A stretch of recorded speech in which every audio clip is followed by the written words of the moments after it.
In this video, we're going to discuss the structure and function of the skin at a working level for the esthetician in easy to understand but vital information. All of us know that the skin has three layers: your epidermis, dermis, and the subdermis. But what's located in those layers? What is their function? And how do you fix something that's gone wrong? How do I determine what to choose to use on whom to get the result that I want? So, as we start with the epidermis, which is the outermost layer of the skin, I have on the board your Langerhans cells and the T cells. And these two cells work together to provide protection for the body. The number one function of skin is protection. Its main job is to keep out harmful bacteria, viruses, and fungus.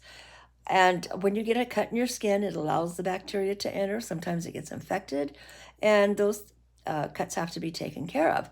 But a healthy epidermis is key to keeping the skin that's underlying healthy.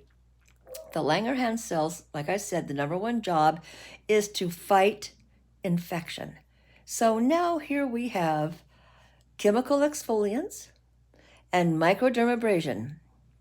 And the chemical exfoliant burns these Langerhans cells and kills them. They're dead. Okay?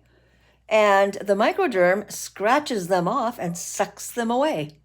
They're gone. So now my first line of defense has been compromised. So at the end of my skincare service, if I've done either one of these two, I need to be sure that I replace the flora on the skin so that it can function its job. And we do that with an enzyme mask. You take the enzymes for your gut health, probiotics, okay? And these probiotics are the healthy flora that's inside of your body, so necessary for health. So we want to replace those if we burned them or sucked them away. And you do that with a probiotic or enzyme mask. Now, once we get through this epidermis, okay, and we get into the dermis, I put up here the very first one, mast cells, because these are the cells that respond to allergy. Now, one huge problem with skincare is an allergic reaction that you get if you've used a product that the client's allergic to. Maybe you didn't do your client record card like you're supposed to. You think? That's one of the things that we're lazy about, and it's crucial. You have to know your client's allergies and the medications that they're taking, because sometimes these two things interact. For instance, I'm allergic to egg whites. And Epicurin has a skin firming, skin tightening mask, and the active ingredient is albumin. Now, if you don't know that albumin comes from egg whites, and you put that on my skin, I'm going to burn beyond belief. I'm going to swell up, my face will turn beet red, and you're going to go, oh my God, let me get this off. And so as you're trying to take it off, you're going, oh my goodness, what do I do? What do I do, George? What do I do? Well, first thing is to cleanse it off. You take your cleanser, you lather me up, you rinse it off to the best of your ability.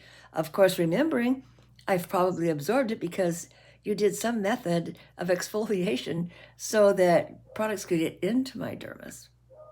Okay, so here I am having this allergic reaction. What do? Let's say that you're using a product that is marine-based. That means that it has ocean, fish, seafood. So if you have a client who's allergic to seafood, and you didn't ask, and you didn't hook up that marine is ocean, and that's where fish live, okay? So here I am putting something on my client's skin and I see the skin flush up red. And if you put your hands close to the face, you'll feel the heat. So if there's an allergic reaction, these mast cells immediately start producing histamines. That's what gives you the bump when you get a mosquito bite. The mosquito bites you, and immediately the mast cells respond, and they flood that area, and you get a welt. So here, the client's face is red, and you can feel the heat, and you're going to cleanse it off. That's the very first thing. Get it off. Cool water. Okay, and cleanse and rinse, and I mean rinse with an atomizer. Don't just wipe it off. You want it to run off into a basin that's underneath her chin, so that you catch it all, but you want it to run off of her face, and then you blot it dry. It's still going to be moist, and then you're going to apply some Benadryl cream and cortisone cream. So what I do is I take the cortisone cream and I put a little bit, that's too much. Put it back in the tube. Okay, just a little bit for show and tell. And then I take the Benadryl cream and I put that on my finger. And I'm only using a teeny tiny bit because I don't want to waste it.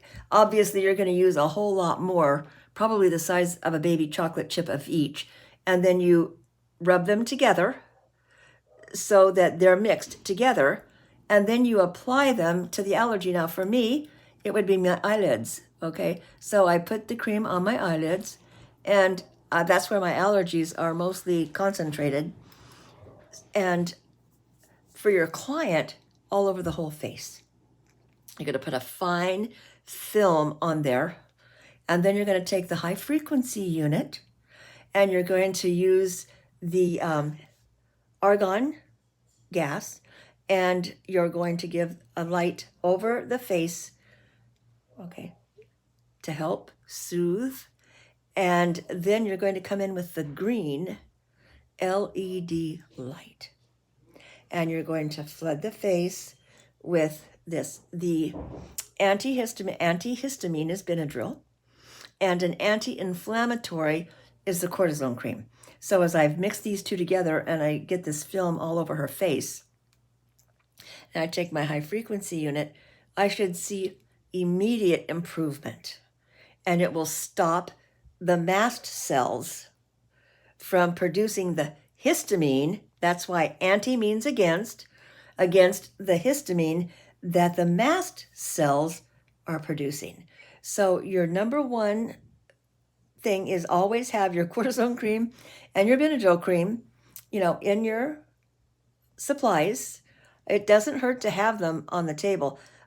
You're not going to have allergic reactions all that often. One of our students, we asked her, I said, "Are you allergic to shellfish?" And she goes, "I don't know. I'm having a skin test tomorrow." And I go, "Well, I have good news and bad news. You don't need the allergy test because we just used this product on you and you had an allergic reaction to it." But as we went through the steps and stopped it quickly, it didn't manifest itself all that much. For me and the egg white, you might have to do a 911 because I am massively allergic. So now not only do I have to know my client's allergies, but when I'm reading ingredients, I have to know what they are. Just because it says albumin and you don't know what albumin is, then you ask Siri. If you don't know where squalene comes from, ask Siri. Siri, what is the source of squalene? And it's either going to be fish or olive. The chances of it being olive are pretty good because olives are a lot more prevalent than fish oil or from the sperm head of the whale. It's illegal for you to try to get it anyway. Lecithin, which is a humongous, it's very common hydration ingredient, but it either comes from egg yolk or soy. So if you have a client who has a soy allergy and you read lecithin and it doesn't tell you where it came from, it's not safe to use it on them. So I have to make sure that my client updates her allergies, updates her medications, if that's relevant, because I need to know if there's going to be any interaction. And while she's getting ready, I'm going to look up her medications. I don't know what they are. You don't know what, some of the prescriptions they're going to write down. I have no idea what this medication's for. I need to know. So I'm going to Google it, and I'm going to scroll down. First of all, it's going to tell me what it's for. If it says it's for heart, they're contraindicated. So if they're contraindicated to electricity, after you put the Benadryl and cortisone cream on there, you don't do that high frequency. You're going to go straight to the blue LED light. And then after approximately 3 to 4 minutes, you're going to switch over to the green LED light. And that's going to calm and soothe everything down. The green LED light hits the spinal cord and your parasympathetic and your sympathetic nervous systems, so that when the allergy indication gets to the brain or the spinal cord, wherever it's going, then you have a block on that with the green light, so that it doesn't keep responding in the central nervous system. Okay, just because I can stop the topical with my cortisone and my Benadryl doesn't mean I can stop my body's interaction with my central nervous system from picking up that allergy and activating. So I need that green LED light, because it works on the sympathetic, parasympathetic nervous system for calming, sedating.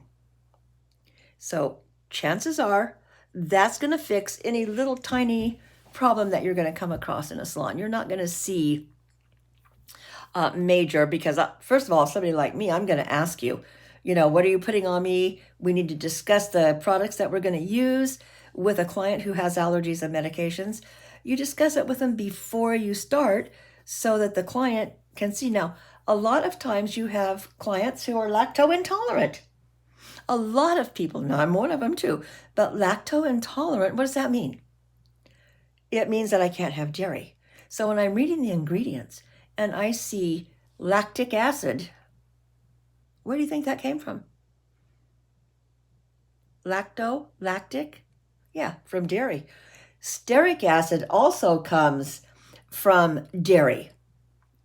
Now, when I was doing the research, I was laughing because, me and my weirdo sense of humor. Lactic acid is pretty obvious. If you're lactating, it means you're breastfeeding. If you're lactose intolerant, that means you can't tolerate dairy. So lactic acid kind of hooks up, and it makes sense that it comes. But palmitic acid, I'm going like, I looked that up and it said most of the time it comes from dairy. And I'm like, okay, there's palm trees, they have palmitic acid, but it's easier to get my palmitic acid from the dairy where I'm getting my lactic acid. So I looked up stearic acid and I go, where does that come from? Stairs? Okay, that was my cute little joke for the day. But stearic acid also comes from dairy. Now, when you look at your ingredient list on the back of the thing, almost all skincare products have all three. You'll see lactic acid, palmitic acid, and stearic acid, and they're in there for pH adjusting. But it can cause the skin to feel itchy and burny, and the client's going to think your product isn't good, or they can't tolerate it. But it's true, they can't tolerate it because they're having a small allergic reaction. Once again, if that's the case, and the client tells you, oh, I don't know what you just put on me, but my skin feels weird. It feels kind of itchy, burny. Okay, rinse it off. The cortisone cream with the Benadryl cream over it. And if it's just slightly tingly, I just feel weird, my skin doesn't feel right, can you take that off? I don't like it. Then the blue and the green LED light are sufficient. You don't need to pick up the high frequency and push that product around.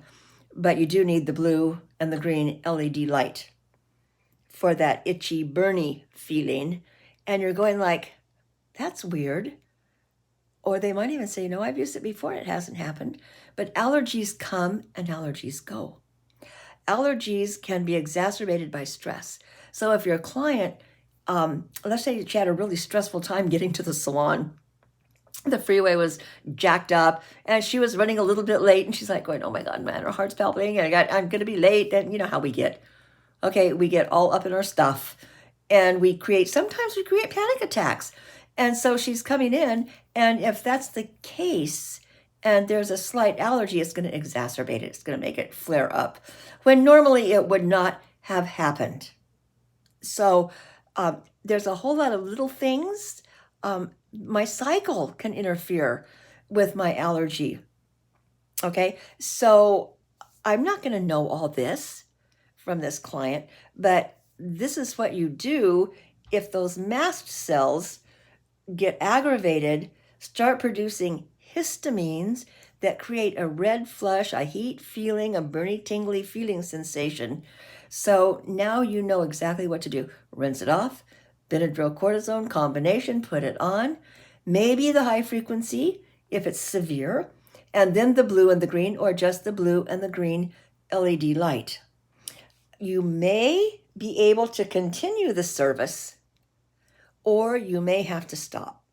It depends on how severe it is and what you're going to do afterward.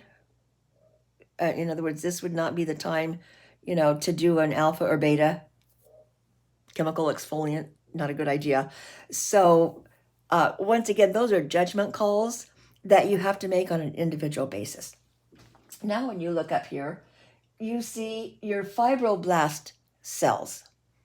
These are crucial for women's skincare. Not so much the men, because the fibroblast cells are the cells that create and stimulate collagen and elastin production. Okay, so when my ovaries are working like they're supposed to, because in women, it's estrogen that stimulates the fibroblast cells to create the collagen. So now I'm stepping into my premenopausal, menopausal, my anti-aging treatments, because a client may come to you and she goes, I don't know what's wrong with me, but, I just looked in the mirror and went, oh my gosh, I think I need help. So your first question is your cycle starting to get irregular? Starting with the hot flashes? And normally this is a 40 plus, but it can happen as early as 30. And I am not a proponent of hormone replacement therapy because it causes breast cancer, and so for me, that's not an option. Now for your client, you can suggest it, but what you can do now is you go into, how do I stimulate the fibroblast cells without estrogen, if that's the case. So with women, the high frequency neon gas, because it's reddish, is what stimulates the fibroblast cells, and it also maintains elastin, the elasticity in the skin.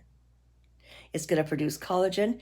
It's going to encourage elastin, the elastic in the stretch pants, and as you stretch them out, and finally the elastic is so old that as you pull it out, it doesn't drop back anymore. Hello? Okay. So old, the child. And as you age and the skin starts to lose its elasticity, then my fibroblast cells have gotten lazy. And the production and their ability to help produce collagen and elastin has been compromised. Now, it's clinically proven that red stimulates the fibroblast cells. So your red LED light is crucial. This is the tool that I use, and when I push the button, you'll see the red, okay? And the bottom one is the amount of electricity that goes through it, which I never put up because this machine happens to be quite strong and it causes a lot. But then as you can, if you're contraindicated to electricity, these little metal things are galvanic, positive, negative. So you don't touch the skin. Now, I put it on my skin, and you can feel like when you get on a nerve ending, you can feel a little brrrr, and that way you're on it. And you put it up here, you can actually see the eyebrow lift, okay, if you're on the proper nerve ending. And I use it in conjunction with the red. So when I push the button, it Why isn't it switching? Oh my goodness. Oh, there we go. Here's the green. So for calming and soothing, you have your green LED. And for me, I just put it right on my eyelids. Just close the eyes. This isn't the same as a light ray coming from the sun. So when my eyes are acting ignorant, I just come in here with my green, and it calms and it soothes and it stops the eye allergy. So your LED lights are tremendous. Then you have, okay, there's the blue. Now you kind of can't really see the blue, but this little guy on Amazon is approximately $35 to $40. And it's an invaluable tool because it's for the whole family. Now, I don't know how we got out of the histology of the skin onto this, except that when we're talking about how to rejuvenate skin and how to take care of it, your electrical tools are crucial to your success because not everybody uses it, okay? So when you want to power off, you just keep clicking the top and then it shuts your tool off and it sits on a little charger. This guy stays charged a super long time. The charger's in my bathroom. I keep it in here because this is where I put my face on and stuff. And I don't think it's been on the charger for almost a month. And I use it almost every day, but I'm only using it for 2 or 3 minutes every day. So this little guy is important. He's going to be your lifesaver in certain occasions. Now, once I get that, then I have my sweat and oil glands. Okay, and these create the pores that are in your skin. Attached to the oil gland is the sebaceous gland, which produces sebum, and on the street we just call it oil. And it's stimulated by your sympathetic nervous system. So when you get stressed and you have stuff going on and the body starts to give you too much electricity, then my oil gland is going to start producing. And then I start wiping this off with like Stridex medicated pads or something. I take stuff, and the more I wipe, my skin goes, she took all the oil. You better make some more. So you need to stop with the alcohol and the harsh treatments. Use a mild cleanser. And most important is the pH of your skin. Normal skin should have a pH of 5. If my skin is oily, it goes up to 6. When I get into the oily acneic stage, it's 7 or above. This is why we have what you are familiar with called acid mantle. Your acid mantle is created with a combination of the moisture created by the apocrine sweat gland and the oil, and they're supposed to be equal. My apocrine sweat gland empties into the hair follicle. My oil gland empties into the hair follicle, and as they merge, that gives me my acid mantle. And when they're equal like they're supposed to be, then the pH is 5, then you have what we call normal skin. When the oil exceeds the moisture, we have what we call oily skin. And we try to compensate that sometimes with topicals that are a little bit too harsh, and then the oil gland gets panicky and makes more oil. So I have to take my toner, which is my spritzer, and I have to make sure my toner has a pH of 4. If my skin is 6 because it's oily, and it should be 5, then I need a pH of 4 to bring it down. And I need to keep that with me. And every time I start to feel a little bit of oil coming on, just spritz your face, and it stops it because the oil gland goes, oh, wait, she doesn't need me. They don't need me out there. I can calm down. I can relax. Now, when the oil is not sufficient, and I have what we call dry skin, the pH drops down to 4. So now, to compensate for my apocrine gland, and my oil gland, my sebaceous gland, not giving me enough water and moisture, when I take my toner and spritz my face, that toner has to have a pH of 6. Because if I'm 4, you need to bring me up to 5. So when everything is working like it's supposed to, I don't have any issues in my dermis. So now when I want to get product into the dermis, what do I have to use? Okay, if you can't answer that question, you need to go watch the galvanic video, Understanding the Galvanic Current, because without galvanism, it doesn't go in. So I can use my handheld because positive, negative. And this machine, instead of like the galvanic where they hold the tubes. In other words, when you watch the galvanic video, I show you, the client always holds this electrode, you use this electrode, and the electricity goes through the body. That's not the case with this. The electricity does not go through the whole body. It's only topical, positive, negative. It is only epidermal, dermal. So it's safe to use with an IUD. I would not with a client who had heart issues, simply because we don't want to mess with the electrical current in your body. But for medications, it's not going to affect the pancreas. It's not going to have the pancreas creating more insulin, causing a diabetic coma. Okay, it's not going to, well, I wouldn't use it on the thyroid area. If they have thyroid issues, you can definitely use it on the face. You just can't go down the throat. Okay, so even with my metal implants, it doesn't bother. So if you have dental implants, this is not going to affect them because it stays skin only, which makes it a really viable, easy tool for you because you don't have to think about it. But once again, it won't really force product through the transdermal barrier. Depending on the type of exfoliation that you did, it may or may not. Okay, and then in the third layer, in my subdermis, I have my adipose tissue, or the tissue that gives me my body contouring. Some of us have a little too much body contouring. Some of us could use a little more body contouring, but when you want to contour the cheeks in here, okay, and you want to create this kind of cheeky hollow look, remember the exercise, fish face, 10 of them every day, and you'll see a definite hollow forming. Is called facial sculpting, which is a whole nother class on facial sculpting and how you do your microcurrent facelifting, and that's a really interesting topic too.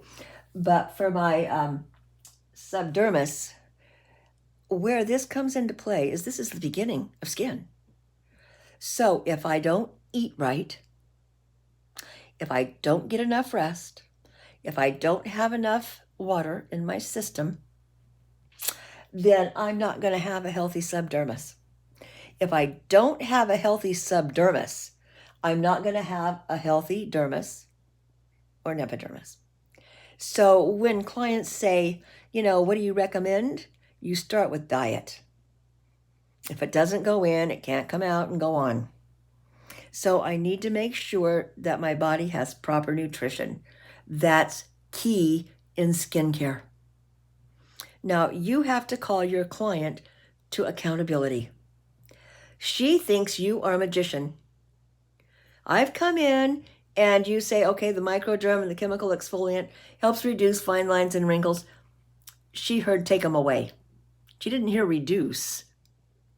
Okay, she heard I'm not going to have them when you're done, and that is not happening. That's unrealistic, and it can't happen. And it can't happen if I smoke a pack of cigarettes a day and drink a bottle of vodka every night. That is total dehydration. My skin is going to look like leather, especially if I lay on the beach while I'm doing it, because sun is the number one culprit for aging. So if you're talking to a client, the first thing they need is plenty of sunscreen. Stay out of the sun. Sun damages the skin horrifically. Alcohol is not good for the skin at all, and neither is nicotine. And then caffeine comes in. And I'm not going to say coffee, because there are people who don't ever have a cup of coffee, but will drink 2 or 3 Cokes in a day, which is way more than 2 cups of coffee is going to give you. Okay, so once again, I need to explain that my subdermis is responsible for the health of my dermis and my epidermis, and this is on her or him. You cannot create healthy skin. She has to create it. So your fresh fruits and veggies, good protein, the omega-3s, and some people, well, I'm not a vegetarian, but a lot of people are, and some are vegan. And so they have to make sure that their body is getting enough of the right types of protein so that the skin has something to help it grow. Skin, remember, is the largest organ of the body. Organs are systems. For instance, I have a circulatory system, which is the heart, arteries, veins, and capillaries. I have a central nervous system, which is my CNS, central nervous system. Then I have my sympathetic, my parasympathetic. I have my sensory and motor nerves that are in my skin. That is an organ. Okay, my skin is an organ because it has sweat and oil glands, okay, and creates fibroblast cells, create collagen and elastin. So skin is the largest organ of the body. It is the last organ to get nutrition. The body has a hierarchy of what comes first. First is brain, your central nervous system, and the circulatory system, because without these 2 systems, and of course your respiratory system, the lungs. If I don't have these 3 systems, I don't have anything. So the body has a hierarchy of which systems get nutrition first, and those are the first. Skin is the last one to get anything. However, it is the first organ to show depletion. Not fair, but it's the truth. When I dehydrate, my skin doesn't have the elasticity. It gets dull looking, and so I need to stay hydrated, and I need proper nutrition. So when you're talking to clients, you need to be sure you call them to accountability. Okay, you can do the treatment. You can help the fibroblast cells produce collagen. I can help control the amount of sebum my oil glands are producing. I can help with all this externally. But if she doesn't help me internally, it's almost an exercise in futility. So based on that, the main overview for the function of skin is, remember, number 1, my mast cells. What do I do if my client has an allergic reaction? How do I stimulate fibroblast cells to produce the collagen and elastin necessary to keep the facial muscles and the skin firm?